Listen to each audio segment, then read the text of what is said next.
Montgomery. I'm past president of the Sacramento chapter of PFLAG, Parents, Families, and Friends of Lesbians and Gays, and I'm here today to urge the defeat of Proposition 8. I'm the mother of a gay man. When my son came out to me 11 years ago, I immediately embraced and accepted that revelation. I did worry that his life would be harder, and my fears were justified. His life is harder, but not because he's gay. His life is harder because of the discrimination that he faces.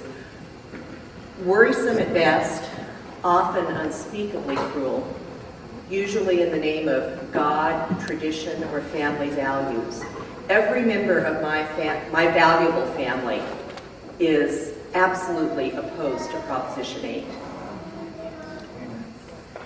The prospect of that discrimination being written into our Constitution, which is a document that is supposed to protect rights, not eliminate them, is bone-chilling to me. Those who would oppose marriage equality cite the will of the people and tradition as their rationale. And history teaches us that reforms made in the interest of justice have often been the result of judicial opinion, legislative action, or executive decision. Civil liberties have never been and cannot be dependent on the will of the majority. Today we're joined by a group of citizens from very diverse backgrounds, but are united in their opposition to Proposition 8. At a time when many people are tempted to let political expediency trump standing up for what is right, it's refreshing to know community leaders such as the Honorable Heather Fargo. Sacramento is among the most culturally diverse communities in the nation, and Mayor Fargo clearly embraces that diversity and sees it as a benefit to be celebrated. Mayor Fargo.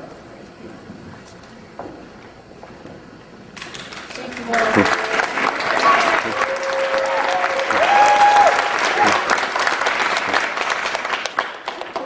Being here today. I'm joined here today by leaders of the faith community, community leaders throughout Sacramento, working people, people who care about other people's rights. In California right now, it is legal for gays and lesbians to marry. And I think that it is important that we recognize that the act of marriage is really between two people who love each other, and it's designed to help make for stable families and for a stable community. We've been able to see people coming together, long-term relationships, being able to marry over the last few months. Unfortunately, Proposition 8 would limit that, would eliminate that, actually. And to me, this is a basic civil right. This is the civil rights issue of our day, I believe. Proposition 8 is not supported by most of the elected leaders in Sacramento. Certainly the City Council came out in opposition to Proposition 8. I have been at other rallies, and you may wonder why the people behind me keep rallying and keep putting on the signs and keep showing up. And it's because this really, really matters. I think that for those of us who believe in families, who believe in marriage, who believe in love, who believe in civil rights, the right way to vote here is to vote no on Proposition 8. And I'm really proud to be here standing with all of these good people, fellow members of our community, who I want to feel welcome not only in Sacramento but in California. Please join me in voting no on 8.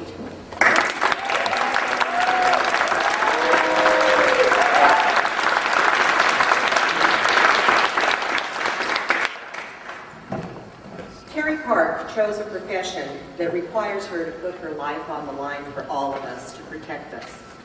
She serves as a reminder that those who would be wronged by the passing of Proposition 8 are not an atypical group. They are human beings that are found in every profession, on every block, in every walk of life.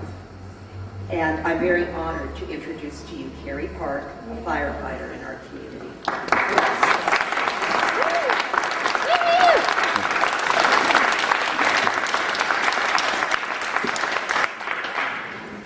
Good morning. My name is Carrie Park. Thank you. I'm a mother, I'm a firefighter, and I'm a lesbian. I was born and raised in Sacramento. I spent most of my time growing up in the Arden Oaks area, and I attended Rio Americano High School. My family and I currently reside in East Sacramento. I have been a firefighter and a paramedic with the City of Sacramento for the past 8 years. My first in district includes the state capitol, many of the downtown high-rises, as well as residential homes. My partner Denise and I have been together for 8 years, and together we parent our beautiful 2-year-old son, Drennan. Denise and I plan on marrying before November 4th. I am here today to ask you to vote no on Proposition 8. All I'm asking for is basic human rights and protection that is afforded to every family that I fight to protect. Every firefighter that I know, when we go to work in the morning, we go there with the expectation that we're going to come home safe to our families, but with the knowledge that that might not happen. By voting no on Proposition 8, you will be giving Denise and Drennan and families like ours the protection that every family deserves. So thank you for your vote in advance, no on Proposition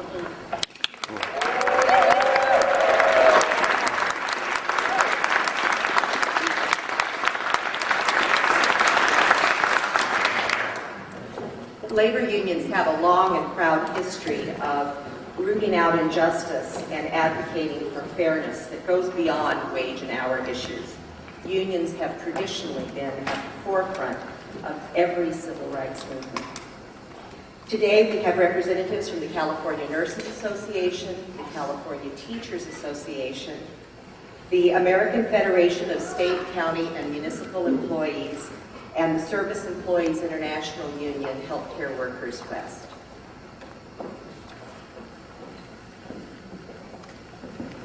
Good morning. My name is Mary Dick. I'm a classroom teacher and a member of the California Teachers Association. I stand here along with everyone here today in opposition to Proposition 98. Oh, sorry, 8. That was a slip. Sorry, I do like 98. Prop 8 is unfair, it's wrong, and it's unnecessary. CTA believes that all people should be allowed equal protections under the law. California's Constitution should guarantee the same freedoms and rights to everyone.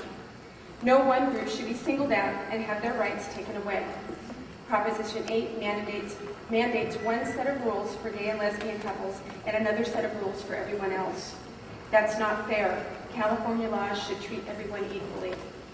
CTA policy states that, quote, the legal rights and responsibilities of marriage and civil unions belong to all adults, regardless of gender, race, ethnicity, sexual orientation, disability, religion, or socioeconomic status.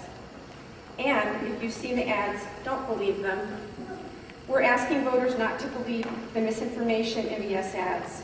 Proposition 8 will not affect teaching in our schools. That's a lie crafted to scare people into voting for Proposition 8 and stripping Californians of rights they already have. Not one word in Proposition 8 mentions education, and no child can be forced, against the will of their parents, to be taught anything about health and family issues at school. California law prohibits it, and the Yes on 8 campaign knows that they are purposely trying to deceive the public. In fact, a California Superior Court judge has already ruled that this claim by Prop 8 proponents is, quote, false and misleading. Marriage equality is about treating everyone's family fairly. The freedom to marry is fundamental to our society. Gay and lesbian couples should not be singled out for unfair treatment under California law. We urge everyone to vote no on Proposition 8.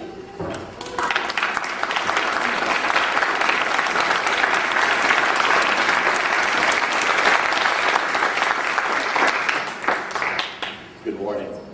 My name is Michael Bolden. I'm an advocate for the American Federation of State, County, and Municipal Employees. Gay and lesbian individuals are part of our community. They're not a second-class citizen. Just like us, they work, pay their taxes, pay their bills, struggle with the increased costs of the necessities of life. They're friends, family members, co-workers, and neighbors. They're human beings, and that's why this initiative is so troubling. Rather than see these individuals as members of society, this initiative would rather make them outcasts of society. It's time that our society rises with the fear, the discrimination, the hatred, and the classism, and respect people for who they are, not because of their sexual orientation or their beliefs or lifestyles. Regardless of your philosophical, moral, or religious convictions, at the end of the day, none of us are in a position to pass judgment on anyone. We ask you to vote no on Proposition 8.